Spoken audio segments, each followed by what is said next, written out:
all good. Perfect. So yeah, I just wanted, if you could continue, what you were kind of going off of before. Yeah, sorry. So, kind of like, I would have liked to have seen a huge growth for us, 6,000 subs a day or something crazy like that. For us, it's always been really slow and steady with, little peaks here and there. And I think that's something a lot of people look for is they look for this huge exponential growth, but really keeping it slow and steady is one of the biggest things that you can try and do with a YouTube channel because you don't want these huge lulls for, dropping down in subs. For us, it was definitely creating new content in different video games that really shot us up and kind of brought us to the next level. And that being said, as we just kind of moved into new games and started playing with new people, we started doing a lot of collaboration stuff. We really started to see that exponential growth increase, and that's kind of how we got to where we are today. That's awesome. And did you, kind of see, was it more a function of the volume of content you were creating, so the more videos you made, the faster you grew, or were you changing things about the format of the video, like the length, or anything about the play itself? Yeah, I mean, doing what we do, we upload so much. We've changed everything from the file name to the entire video itself just to see if we can get, a couple extra views here and there. I don't have a perfect formula, and it seems like just as you're starting to get the right kind of video setup, the right titling, the right thumbnails, YouTube kind of changes on you. So it's definitely just kind of mixing and matching, the best title with the best thumbnails, keeping in mind SEO, and really putting together something that your viewers like. I feel like that's kind of an issue with YouTube because you have to focus so much on SEO that it does take a little bit away from the actual content itself. But we've always tried to make sure that the content's what comes first before, a really cool thumbnail or a super amazing title. Interesting. And, have you seen, if you compare, what got you to 100,000 subscribers and what now, got you from that to, over 500,000, are there differences, that you've seen in terms of what you would recommend, a creator do between those two kind of growths? Yes, for sure. I mean, I think when you're looking at growth, the only thing I would say for the difference between someone growing from, say, 600,000 subscribers or someone growing from 10,000 subscribers is really when you're smaller, you don't have a lot of resources, so you want to invest it into one thing. In our case, we do video games, so try and invest it into one video game itself. But as far as the actual content, I mean, I'll go back and look at our old stuff, and it's cringeworthy to see what we used to do. So for us, it was a lot to do with the actual thumbnails themselves, how we portrayed our videos, as well as just graphics and stuff like that. And I think one of the biggest things I can recommend is no matter what level you are, try and be as professional as possible when it comes to making the right thumbnail, making the right content, using appropriate music that's not copywritten, anything like that you can really just kind of have in your videos. Because that was the biggest change I think for us is when we went from kind of novice to professional, is making sure all of our videos looked great and people wanted to click on them. It's interesting. And what about the content? I mean, how did that evolve from the early days to today? What are you doing more of? What are you doing less of? Yeah, so early on, we were a lot younger and a lot different 4 years ago. So definitely the humor's changed, but the content really hasn't changed that much. We've switched from what we used to do on Halo to GTA 5. But for us, I think early on with YouTube, it was more about trying to explain something. We'd always try and show off something cool in a video and be funny, where now it's more about trying to tell a story. And for us, that's probably the biggest thing we look for in videos, is whether we're doing a live stream or just making a video itself. We want to really tell a story that's entertaining to our viewers and put in our funny comedy in that as well. We don't want to focus too much just on the video. We want to put our personality into it. So there actually is a difference between us and any channel that copies what we do. That's interesting. I think, that's one kind of question that's come up, we know from the community is, there's a lot of people that at this point, make gaming videos, especially around, GTA 5, what you guys have focused on more recently, so, how come some channels fail to grow while others, succeed? Yeah, I mean, that question is hard to answer. It can be a number of things, from SEO to the content itself, SEO being search engine optimization, if people aren't familiar with that. But yeah, I really like a quote that I used to hear a lot, and that was when it comes to success, when you look at it, you kind of go through a door, and once you go through that door, it closes. So I can't say exactly what it was. I mean, I'd say it was a lot of luck, being in the right place at the right time. We met the right people. I think for us, the biggest thing we learned really is collaboration is key now on YouTube. Growth in numbers is such a big factor because if you start to record your videos with a lot of different people, these people are going to help you grow, you're going to help them grow, and you're all going to grow together as a community, where trying to do it on your own really doesn't work out that way. And I think also too, a lot of people who start off, you have to stay consistent. Keep uploading videos, keep doing that, because if you stop or if you get bored, you're just going to only hurt yourself. So definitely stay consistent. That's interesting. And in what ways do you kind of, collaborate with other channels? So obviously there's kind of gameplay together, but what resources do you share with these guys? Yeah, so we collaborate with a couple other channels. We're actually part of something called the Stream Team. So we always like to stream together. That's Hike the Gamer and Typical Gamer. And these are two other channels that not only channels that we collab with, but they're our really good friends. You know, when we go away to different events and stuff like that, we hang out with them. We really create this kind of crew atmosphere together, and that really reflects in our videos. So not only are we streaming together and these guys are helping drive traffic to us, we're helping drive traffic to them, but we also like to share tips. We'll critique each other's thumbnails, we'll critique each other's titles.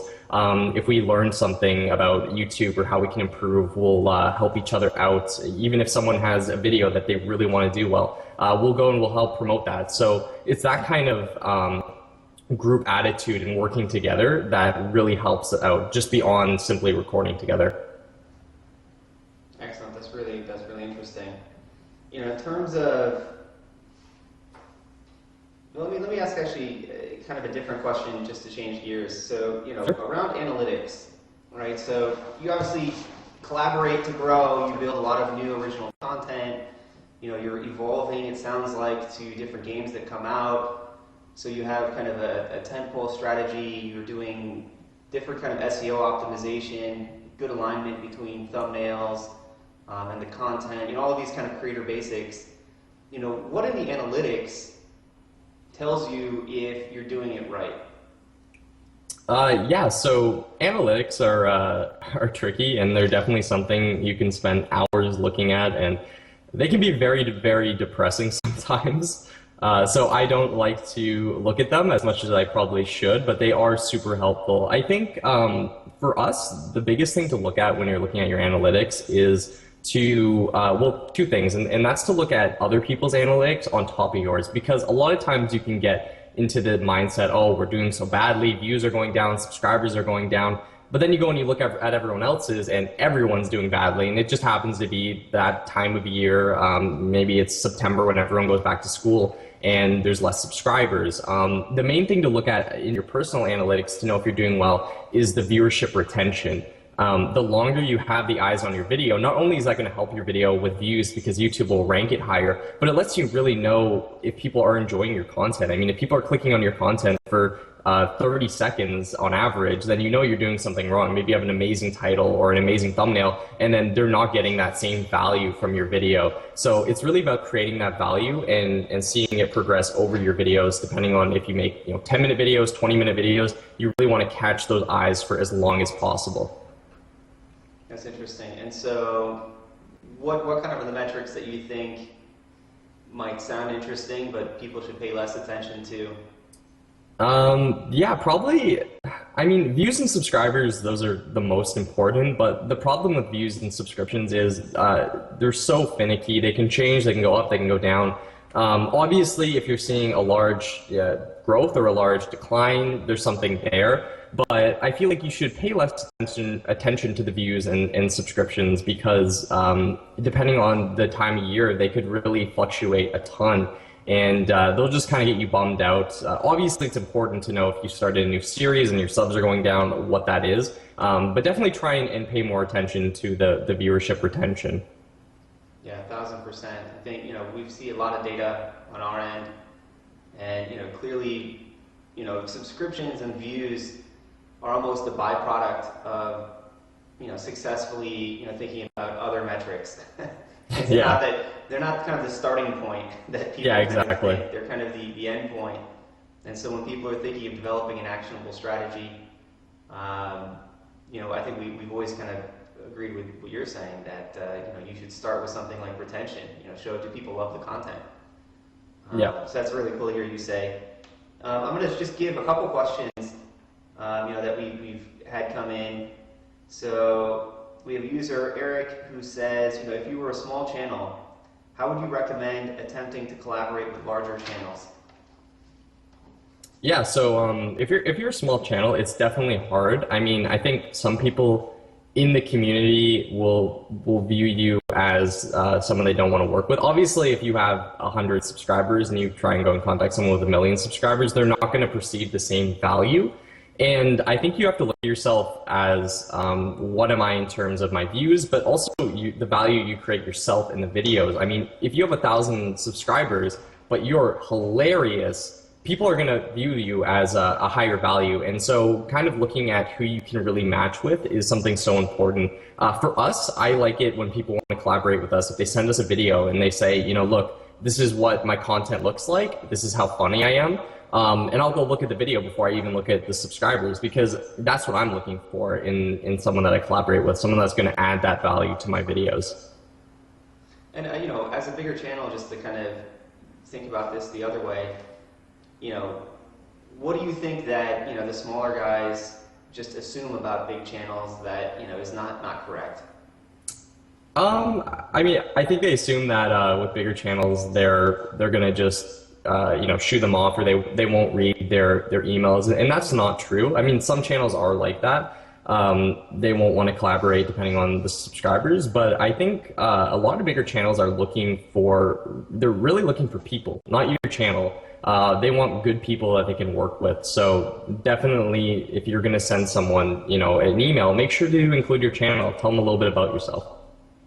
Interesting. So it's more about what can you bring to the table as a kind of on the content side, right? Because obviously from an audience perspective, the bigger channels may be thinking less about, hey, they're a growth partner as much as they're helping kind of introduce new, fresh content that might be interesting for my Exactly, audience. yeah. That's cool. That's really interesting. Similar lines, kind of moving outside of collaboration. This is from Digidan. He's asking, do you have any places where you can promote your videos and your channel other than Twitter and Facebook? Yeah, so we use both Instagram as well as Snapchat to promote our videos. These are more like internal promotion because you have to grow those audiences yourselves. So we obviously, when you make a video, you pump it out to Twitter, you pump it out to Facebook, but we like to post it to our Instagram.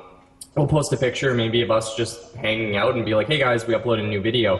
One of the biggest things is creating a Snapchat. I found that really works because everyone has Snapchat on their phone.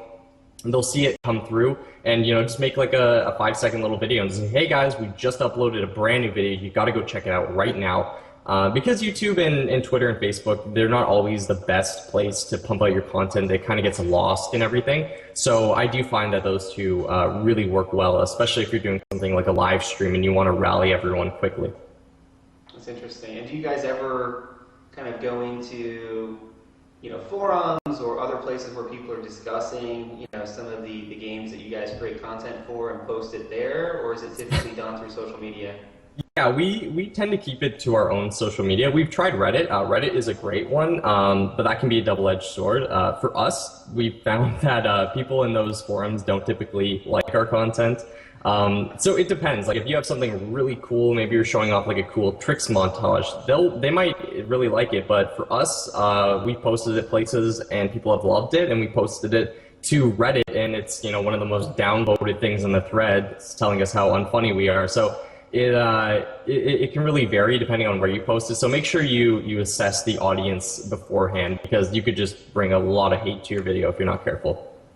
And have you guys, used or thought about any kind of paid media, whether it's, paid syndication of the content or, Google AdWords for video, places that essentially, can to some extent cost effectively get you in front of new audience, or do you guys do, kind of 100% organic? Yeah, we've always kept it 100% organic for us. We actually never paid for any advertising or anything like that. YouTube does actually have a little built-in, I guess, if you will, a place where you can submit a clip, and they'll advertise it on your behalf whenever it's possible. If you are looking at doing something like that, it's definitely a good strategy if you're looking to grow your channel at the start. It can be very beneficial for someone looking to get more subscribers, but later on, the prices for actually acquiring subscribers can get fairly high for something like our channel size. So if you're starting up and you want to get a quick 200 subscribers, I've heard that using something like AdSense is a great way to do that.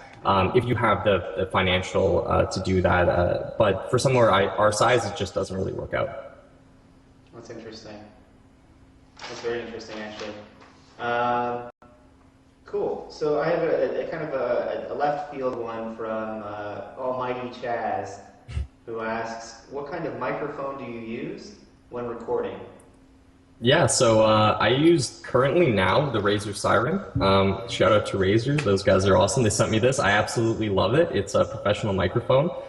Before that, I used the Blue Yeti. So definitely getting a good mic is super key when you're looking at creating videos, because audio quality and video quality are the two main things in a video. So I absolutely love it. But anything like that, I used to use a Snowball, and I think that microphone's like $90, and even that is just great quality. So you don't have to go out of your way and spend $500 on a mic. You can really just get something in the lower end that works for your videos. And is there, again, an extension here, what other recording equipment, do you recommend?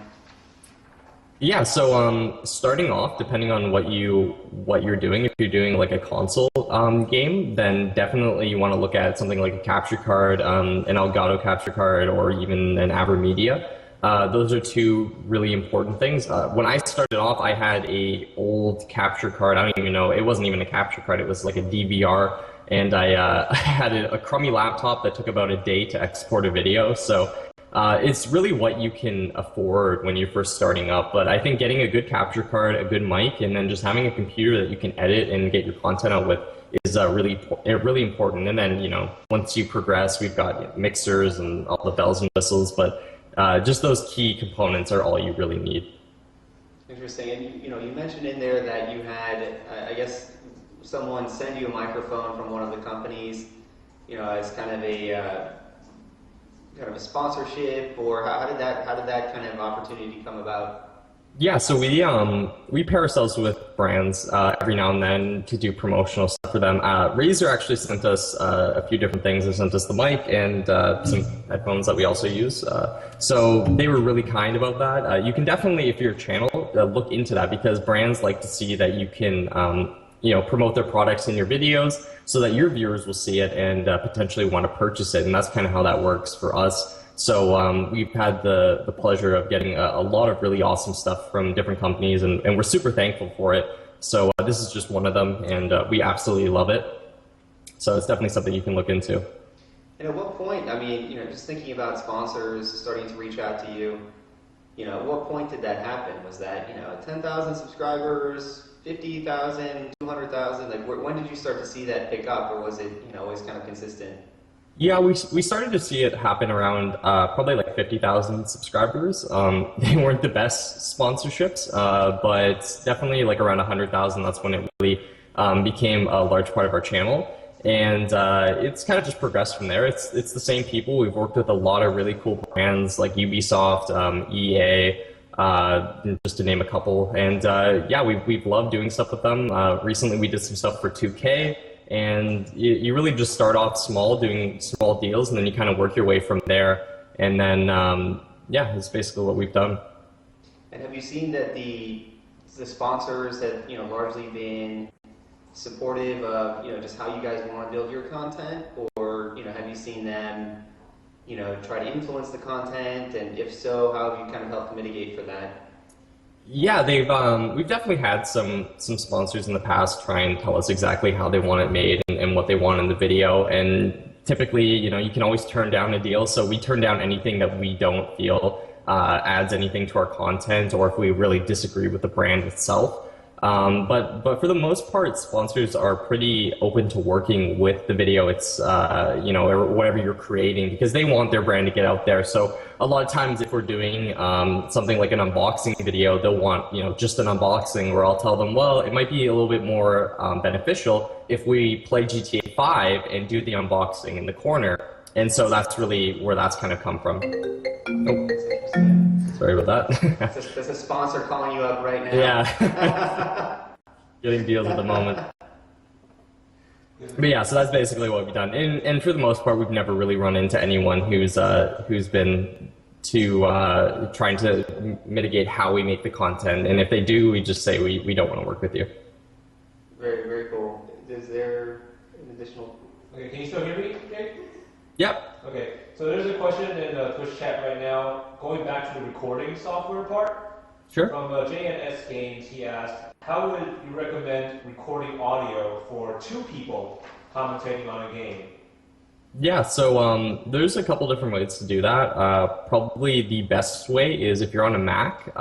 If you use Skype, I like to use Call Recorder. So it's just a program that you install and then you can record any Skype call. That for us is what we've used on all of our content.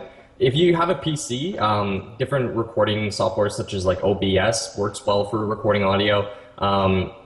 Anything like that will really work. If you want to use TeamSpeak, I believe there's a built-in recorder on TeamSpeak as well. So it's you can definitely find something, but if you do have a Mac, I would highly recommend using Skype and just getting a call recorder plugin for it. Cool. So I think we'll wrap up with one final question. Where is Team Epiphany headed? What are your goals for the next few months coming up? Yeah, so we've actually been doing a lot of different stuff. I can't say everything what we've been doing, but branching out into new channels is one of the big things we're looking at. We've been looking into doing a brand new channel that is focused just on live streaming, and we've announced it a little bit, but we're also going to be focusing as well on a kids channel, not so much just for kids, but a kids friendly channel oriented on the younger audience and games that are associated with that. So that's kind of what we're moving into. Awesome, man. We're going to love to check those out and hopefully have you back on for a follow-up once those are out. For sure.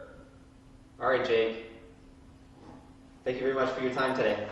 No worries. Thank you guys for having me. All right. Bye. Bye, guys.